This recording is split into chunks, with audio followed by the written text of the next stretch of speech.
was ugly, and our guys just kept playing over and over again. So proud of our defense for all the crap they've taken this season. They played their rear ends off tonight and kept making stops more than we needed them to. Offensively, obviously, we've got to be a lot better than what we were tonight. Could not run the ball, could not block number 0. It was a struggle, but nobody panicked. We knew it was going to be a 4-quarter war, and we'd have to find a way to win it in the fourth quarter, and we did into the night. All right. Welcome back to the GamecockScoop.com podcast, the official podcast of GamecockScoop.com on Rivals. That was Shane Beamer kind of doing our job for us. I don't really have anything else to say. That was the whole game on Saturday night. I think we can figure it out. So South Carolina finally had the defense win a game. The offense obviously had some high moments, including a game-winning touchdown pass from Spencer Rattler to Xavier Legette. Darude was there. Seemed like he was having a blast on the broadcast. He looked like he was having the time of his life. Yeah, I think I don't know that he had any idea what was actually happening, but he was into it regardless. Man. So yeah, you were there on Saturday night. Where do you kind of want to start on this one? Also, we do want to talk a little basketball, talk a little recruiting, but let's just hop right into the game analysis first. I think the backbone of kind of what we've talked about all year with this team, we talked about it kind of in a good way, Mississippi State week, in a bad way, Florida week, some different points this year, is young team learning how to win. You got to make some plays. That's just kind of what it comes down to. Beamer's used the term, you got to win a one-on-one rep. I think he said that after the Tennessee game. They just didn't win enough of those. DJ Braswell, I think I'm going to start there. Picking up a blitz on a 3rd and 10. That was a linebacker untouched, would have killed a drive. He stepped in, he made a play. Jordan Strawn, not a young player on this team, but he beat the tackle. He made a play. He forced a fumble. Tonka Hemingway on a 4th and 10 on the last drive. He knocked the ball down. He made a play. And that's kind of where this begins and ends, I think, is just they didn't play that well. There were 2.5 quarters where they had, I think, 2 first downs total on offense, and you find a way to win because you just made plays. Nick Emanwuri with a pick in the end zone. Jalen Kilgore with a big forced fumble when Kentucky had a drive going. Just making plays that they haven't made a lot of the year, and that's how you win games. Yeah, I wrote about this in the rapid reaction on GamecockScoop.com, but this is one where the box score really doesn't tell a whole lot of the story. I mean, the turnovers, sure, that tells a lot about what went down. But like you said, DJ Braswell, 1 carry for 3 yards. That's the only thing that really shows up on the actual box score for him. But he had maybe one of the biggest plays of the game by chipping on that final touchdown pass from Rattler to Legette. You also look at the way that the 2 quarterbacks played in the box score. So Devin Leary only completed 50% of his passes. Spencer Rattler was hyper efficient as well, but that doesn't really account for the 2 quarters in the middle, or like 2.5 quarters or so, where even though Leary was still not efficient, he was like making big plays when it mattered. And even though Rattler was still being efficient, South Carolina was unable to keep drives alive. But, ultimately, I think when I put the title in the rapid reaction, it was like stats don't matter till they do. Because at the end of the day, it did all sort of even out, and you had a relatively even game on the stat sheet. That what the difference was, those big plays, those big moments that you're talking about. 3 turnovers for the defense. Nick Emanwuri, a big one. Tonka Hemingway had a huge game. Xavier Legette, your best player on offense, came through in the clutch. Yeah, it's those individual efforts that pushed South Carolina over the top on Saturday. Yep, and that's kind of where this all comes back to, and that's when this team was 2-6, and you were trying to look for, all right, where's the hope still? Where could things kind of get better? You still, okay, you've got Rattler, you've got Legette, you can make some things happen. And you kind of look at the last 3 weeks, and that Jacksonville State game was a career day for Legette. Saturday night was obviously a big day for Legette. Rattler, the offense put up over 40 points in the game against Vanderbilt in between there, just making things happen. And we're going to talk a lot more about Clemson between now and Saturday. We're still doing some Kentucky stuff now, but that's kind of where you feel the hope for this Saturday. If you want to just get in that a little bit, is Rattler Legette. Also unmentioned from Saturday on our part so far, you saw even more of the 3-3-5. I mean, they started in that look. Got the snap counts here, but that's kind of the Bam Martin Scott package. Well, he played 45 snaps in that game. So I think you're seeing that's – can you call that the base defense at this point? It feels like – I mean, I didn't watch every single snap that closely in the middle of the game. We're busy, but they played more of that than the 4-2-5, I think. Well, I mean, one way that we can kind of look at it, like you said, is Bam Martin Scott's total snaps. He had 45 of the, 68 or so, 66 total snaps. So 2/3 of the time he was on the field, meaning 2/3 of the time they were in some version of that 3-3-5. So, yeah, I mean, I think we texted about this a little bit at the beginning of the game, or maybe I was talking to my dad. I don't know. I texted you and him both throughout the games. But it just fits their personnel better, I think. Not that I think they have enough D linemen to have a strong starting 4 in the 4-2-5, but they don't have the depth to sustain that throughout a whole game. So this takes some of that pressure off. And then when you want to put those 4 down linemen in, you have fresher legs to do so. And it just seems to be, working out a lot better. South Carolina has been able to put on a little more pass rush on. They only ended up with 1 sack the other night, but still obviously created a lot of pressure and forced 3 turnovers in the process, including an interception in the end zone by Nick Mamori that, there's so many of these moments that you can kind of be like, that play saved the game. That play was the game. But it's, the culmination of those together, I think. Well, it's kind of weird too. You look at it with Eamon Worry, that pick in the second quarter. The next drive is the drive where Kilgore pops the ball out and forces a fumble. And South Carolina doesn't score off either of those 2 possessions. And you're kind of, I had it the stats, but at halftime of that game, South Carolina is up 10-7, but you'd held Ray Davis pretty much bottled up completely, scored in your first 2 drives, forced 2 turnovers.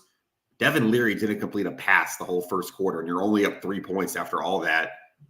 I don't know what you were thinking at halftime. I kind of thought that this was going to be one of those games you lost and maybe pointed to the second quarter more than the fourth quarter as the reason you lost. And it looked like that was going to be the case for a little bit until Rattler and Leggett made some big plays. I don't know if you saw the first quarter and second quarter summary, but it was almost a mirror image of each other on opposite sides. So the stat broadcast. Yeah, exactly. So first quarter, South Carolina had 10 points and 125 total yards, while Kentucky only had 7. But in the second quarter, Kentucky had 7 points and 126 total yards, while South Carolina only had 8, which is, you ended up with the exact same 133 total yards at halftime. I think at that point I knew it was going to be a weird one. I don't know that I had any sort of sense of which way it was going to go in the second half, but it felt like it was going to be a series of like fits and starts, I guess, and that's kind of what we ultimately saw until they got over the top there in the fourth quarter.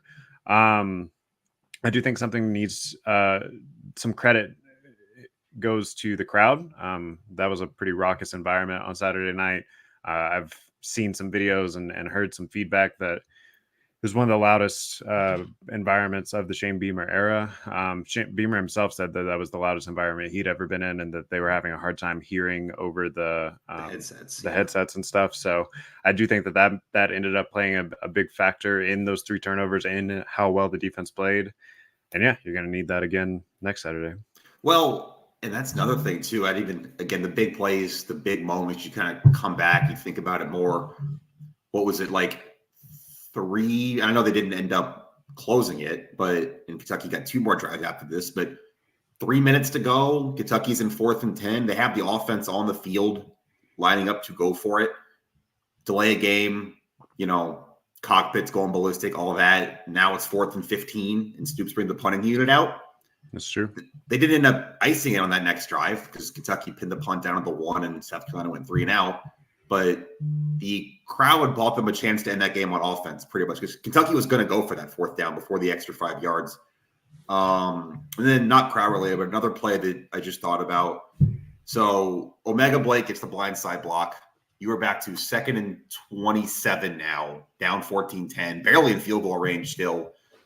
And I thought it was a good call by Dowell. Just get the ball to your best player and see what can happen, get some of the yards back. the bubble screen to Leggett. He gets 17 on the play, I think. That makes it a manageable 3rd and 10. Next play is a touchdown. I thought that was a huge play because you're not even thinking end zone there if it's 3rd and 25 on that eventual touchdown play. But it's 3rd and 10, and you can kind of set it up differently. That's true. And I mean, the play itself, I texted you right after, and I believe I said WTF, because when it was a rushed play, the clock almost went to 0. As soon as he snapped it, there were people like the rush broke through the front line, which again, credit to DJ Braswell for picking up the lead guy there. But it looked doomed from the start. And then it just, your 2 best players gutted one out in a moment that they absolutely had to. Speaking of the defense again, Ray Davis did have one long 31-yard touchdown run, but outside of that, he had 11 carries for 30 yards. So really impressive showing there, I think, against a pretty strong running game. Granted, the backup Ramon Jefferson did average 8.3 a carry or whatever. But for the most part, I thought that they kept things in front of them. Kentucky only combined for 122 total yards.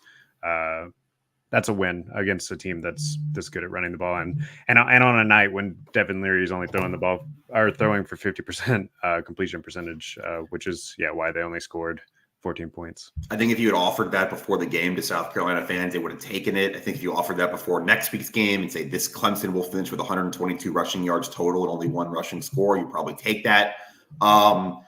Did what they had to do. Like you said, did a good job staying in front, a couple gaps. I'm thinking of one play, Tonka, who played really, really well all night, shot a gap for a tackle for loss. I thought she did a pretty good job of keeping Kentucky behind the chains. There were some 3rd downs. Leary had to throw the ball. Like the first drive, he got him behind the chains. Strong got that sack on that 3rd down. You did what you had to do there. I think that's kind of the whole thing. No one's saying you got to hold them to 0 rushing yards. That's never been the thing here. It's doing enough to force your opponent to beat you through the air where you're feeling better about your secondary maybe than you were a month ago now with the way Nick and DQ were playing. And Kilgore had another good game too. Yeah, those are 3 of the top 10 or so in PFF rating for the week. Kilgore being the highest at 74.1. And then, of course, Eamon Warry's right around there, too, and had a game-breaking play with that interception in the end zone. I mean, we'll obviously talk more about Clemson throughout the week, but I think you feel like this 3-game stretch at home allowed you and your young team to correct some things on defense. Maybe that's also allowing like Clayton White to experiment with a 3-5, see it works, whatever. And also, I think something that's a little bit more of a gray area, not necessarily easy to quantify, but something we talked about earlier in the season is I think you finally figured out how to win. I mean, you had 2 close games in this 3-game stretch. Now, maybe you're not happy that you had 2 close games in this 3-game stretch against the weakest part of your schedule or whatever, but you found a way to win those games. Games that, you had other close games in the first half of the schedule that you just couldn't finish out. So I do think there's something to be said for this young team just having some good things happen. Yeah, for sure. I think that's kind of the other thing too about just making plays, figuring out how to do this. You know what that feels like now, and we talked about it earlier in the year. Is they didn't really have a game last year, even with 8 wins, where the defense straight up had to get a stop with a minute to go to seal it. I mean, Clemson kind of, but you got a break on special teams. They kind of muffed that punt, and the offense was able to close it. A&M, you had to back down to Hail Mary, but you're only in a Hail Mary situation because the defense gave up a score the drive before that, an onside kick.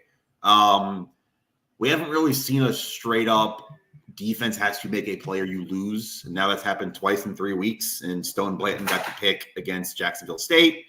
And you got the Strawn forced fumble and the Tonka batting the ball down on 2 drives in the last 2 minutes against Kentucky. Yeah. I also think, just speaking of, I guess, good vibes and all those sorts of things, Beamer and wow, why can it? Stoops definitely have a rivalry. I mean, the broadcast talked about them having being a little bit more chummy lately. They've been texting each other and they're fine, and they talked pregame and everything looked fine. But Stoops in the postgame mentioned that he really hates losing to South Carolina, and obviously Beamer seemed pretty emotional throughout the game and after the game with the win. I also think obviously Justin King and the social media department just always kill it. I don't know if anyone saw the post game of Beamer opening up the drawer and like the glasses like shining out or whatever, and he's like, nah, never mind. I believe you said Hunter has the glasses now. Yes, Hunter has the glasses now. He was not wearing them in post game. He was in the room as the Beamer family usually is. So maybe those are still at the Beamer home or whatever. Yeah, we didn't even mention this yet, and I thought this was going to be a turning point in two ways until it wasn't. The Debo Williams hit on Devin Leary when he was scrambling about midway through the second quarter. One, I thought, what did you think there? Because from the box, like when I saw the flag, I thought it was targeting. I thought that's what they were going to call before I saw a replay. Did you think that from home? Yeah, I think he caught a little bit of a break, although on the replay, he led with his shoulder. But that's one of those where if they would have called targeting on the field, would it have stood, all those sorts of things. So, yeah, I mean, that felt – and then Leary got knocked out for a play or two, too. Yeah. So it definitely felt like that was going to be a potential key swing on both sides, and then ultimately ended up a little inconsequential, but it was a little bit of a chippy game for sure. That was my point when we talked about Beamer and Stoops, is you saw a bit of a skirmish breakout there, which is Kentucky's linemen coming to the defense of their quarterback, which I get. That was kind of where I thought it was going to boil over. Yeah, and there was another moment earlier in the game when Rattler went on a run and got in the DB's face a little bit, and then like Beamer like hopped on his back and then was also like pointing at the DB. It was the South Carolina. It seems like both of these teams really like beating the other. There's definitely a rivalry forming here, which they're not on the schedule next year, are they? They are. It's still a permanent rival, or I don't know, permanent, but they're playing next year. Yeah. So that's a fun one to keep going. Maybe if you're a South Carolina fan, you don't feel like, given the history of the two, you don't feel like having Kentucky as like your mirror opponent in the East is your favorite thing. But I mean, Stoops has elevated that program. I don't think it's necessarily a huge problem, and it definitely makes those games a lot more exciting. Do you want to go back to 2010 when you were beating them 50-10 and no one showed up to those games? I don't. So it's fun. It's that game's probably going to be early next year. We were talking about that last week, that just the way the non-con schedules go in the SEC, Kentucky doesn't have an opponent yet for week 2, and neither does South Carolina. I'm thinking that might be the SEC opener next year in Lexington. It's a good little rivalry here. These teams don't like each other, and the games are usually close. Yeah, I mean, we talked heading in that the teams are sort of mirror images of each other, which I think we saw play out, and we saw that South Carolina had the probably best 2 individual players in Rattler and Leggett, and that was the difference. But yeah, I mean, if you swap quarterbacks in this game, I think it goes the other way. So, yep, I would agree with that. And I think, again, if you wanted to start looking a little bit at next week, you feel better about the quarterback situation against Cade Klubnik too, even though he's playing a little bit better the month of November. Yeah, so Clemson got a big win on Saturday against North Carolina. They really have, turned things around a bit after their shaky start as well. I believe right now the early line is Clemson -7 at South Carolina, which sounds about right to me. It's a rivalry game. It's rivalry week. I'm really excited to dive into it throughout the week. But I do think having it at a night game and, that crowd is going to make it's going to make it fun, and it's going to, as long as some good things can happen early and you keep the crowd engaged, I don't see it being a blowout either way, really. I think it's going to be another ugly, weird, fun game. You saw Beamer said the best environment since he's been there. You saw that last Saturday, and this Saturday at night against Clemson with basically a win and in for a postseason situation. It's going to be a lot. I'm looking forward to seeing it. You say basically winning, and No, it is winning. no, I was going to say on GamecocksScoop.com right now, Alan yesterday did a breakdown of how South Carolina could potentially maybe still make it to a bowl. It's very at unlikely. 5-7, but some weird things would have to happen. But if you want to just see Alan nerd out on a bunch of numbers for like 1,200 words, go check that out on GamecocksScoop.com. Anything else on this game? There's a couple other big things that happened in South Carolina athletics over the weekend. I think it's about what I had on the Kentucky game. Yeah, other than, hang on, we said it before we started. No linemen hurt. I did not jinx Dowell-Loggins. They're going to start the same 5 next week again. Yeah, no, that's a good point. My only other takeaway is that Deion Walker is a beast. That's number 0 for Kentucky. Spencer called him the best tackle they faced all season in postgame. Yeah, I mean, good Lord. He was blowing up every single play all night long from the interior. Ended up with 1 sack, 2 tackles for a loss. Ended up with 9 total tackles, which led Kentucky. Hey, you're just happy that you got out of that one with a win, and hat tip to Deion Walker. So since we last talked, South Carolina already got a rivalry win on the women's side with a 3rd straight 100-point game, 4th straight. Yep, first time in school history scoring over 103 straight games. I can't even remember what the final score was. Jesus, a lot's happened since Thursday. It was a lot to. It was a lot to a little. At one point, South Carolina scored 28 points in a row, which I don't think I've ever seen in a basketball game before. A 28-0 run. It was 109-40. That's pretty good. I think that about speaks for itself. Fulwiley, again, really good. 18 off the bench. I mean, I'm just going down the list, but like Cardoso, 15, Powell, 14, hit 4 more threes. Watkins, 12, Walker, 10, Kitts, 12. Like, just playing South Dakota State at home tonight. South Dakota State, decent team, made the second round of the tournament last year. But I have right now no reason to expect this team won't play 100 miles an hour the whole game and just outscore an opponent. You think we can give Fulwiley a Wildcat snap this weekend against Clemson? Or that sounds great. I would like to see what Dowell-Loggins could do with that. She's quick. Anyway, the other big storyline from the weekend is men's basketball wins 2 out in the desert. Both very close, hard-fought games. Really, I guess they played their more complete game last night in the championship game, but 3-point win against DePaul on Friday night. It was kind of ugly, but Michi Johnson scored 24 points and kind of carried you across the finish line there. And then last night, it was really a group effort led by BJ Mack, who has just been incredible all season, except for that game on Friday night. But I think it was also encouraging to see South Carolina get a win on Friday night without Mack being the main contributor. But yeah, last night, 27 points, 4 3-pointers, 9 from 9 from the field, from the free throw line. And honestly, the free throw thing is what made the difference last night. They were shooting very poorly from the free throw line on Friday night. I think they were at like 47% or something, but they were 14 of 16 last night, which definitely mattered down the stretch. Did you get a chance to watch either of those games? I didn't watch much of Friday. I did watch yesterday. I think the main thing I look at this team with right now through 5 games, and by the way, first 5-0 start since the Final Four here, how many different ways they can score. You still have the 3-point shooting. Your Michi Johnson's, Miles Studi can shoot like that. We were texting about it last night. Talon Cooper is as good of a passer as this program's had in a long time. You watch him, and it's very easy to see why he was top 10 in the country in assists on a really bad Minnesota team last year. His court vision is just crazy. I mean, he had a couple kind of no-look passes last night.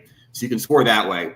BJ Mack, low block. He can post up. He can kind of bully the defender to the basket. Will that work in SEC play as well? I don't know. Right now, it's a weapon you have for sure. And from time to time, he can take over a game that way. You can get to the free throw line and score like you just mentioned. There's just a lot of different ways offense can come right now. When you're doing that, you don't really have to rely on one thing. At least they haven't yet through 5 games.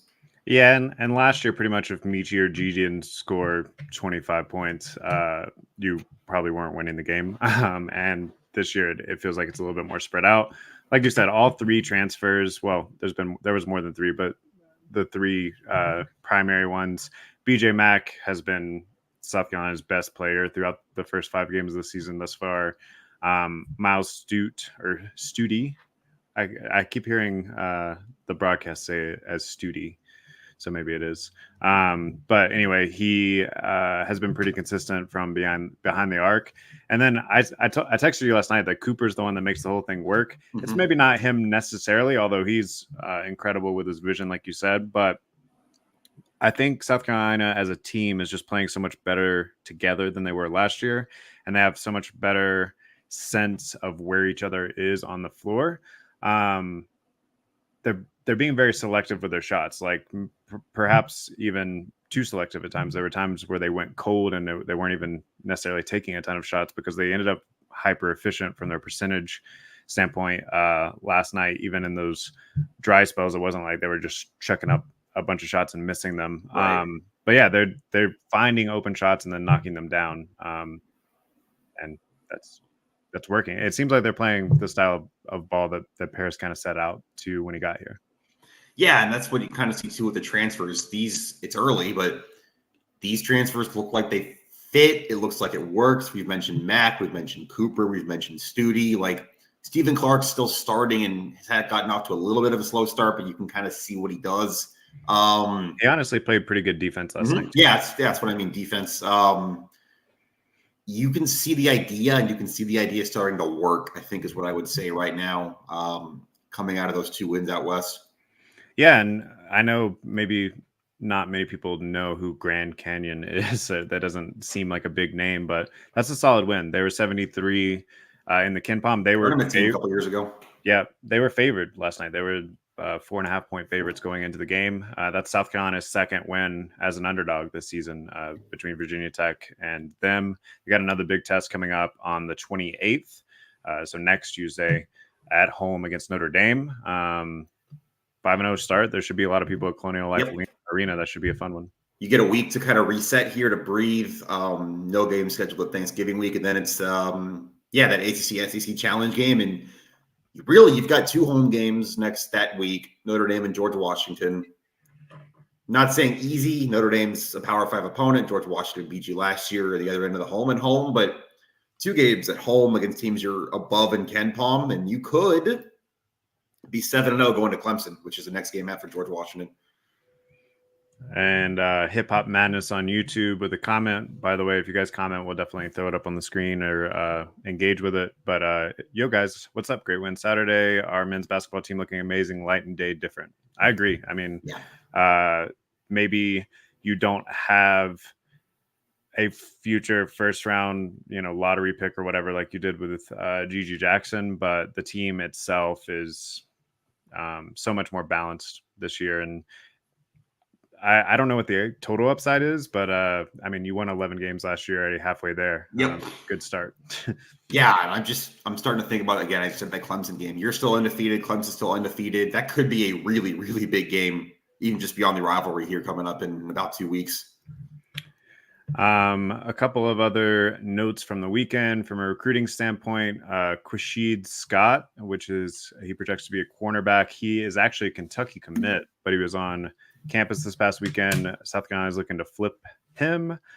I feel pretty good about it. I'm not able to put in FutureCast for currently committed prospects on the website, but let's just say I probably would. Cameron Fountain, who is committed to Southern Cal, 4-star edge out of Georgia, also was on campus. That one's a little bit more up in the air. I saw he spoke to Cornblue actually and kind of doubled down on his commitment to Southern Cal. Is that him just creating some drama, or is that real? It's sometimes hard to know with a teenager, but I don't have a lean either way on that one right now. A couple of other recruits. There was a preferred walk-on DB from Greer that committed last night. I'll have a little bit more on him on GamecocksGroup.com a little bit later. Obviously, that's not a scholarship kid, but hey, could turn into something. Yeah, that's all I have from a recruiting standpoint right now. Have a little bit more on weekly recruiting wrap up later this week. No basketball games this week, or there's women's tonight. Yeah, right? women's tonight against South Dakota State. I'll be at CLA with coverage of that. And yeah, it's rivalry week, y'all. Obligatory. Dabo is a nerd. And we'll we'll just go from there. We'll have plenty of coverage on South Carolina versus Clemson throughout the week on GamecocksScoop.com. So come check us out. We'll be back here later in the week to do a podcast, although I may be in like a closet or something as I'm visiting family, but we'll figure it out. Until next time, this has been the GamecocksScoop.com podcast. We'll see you.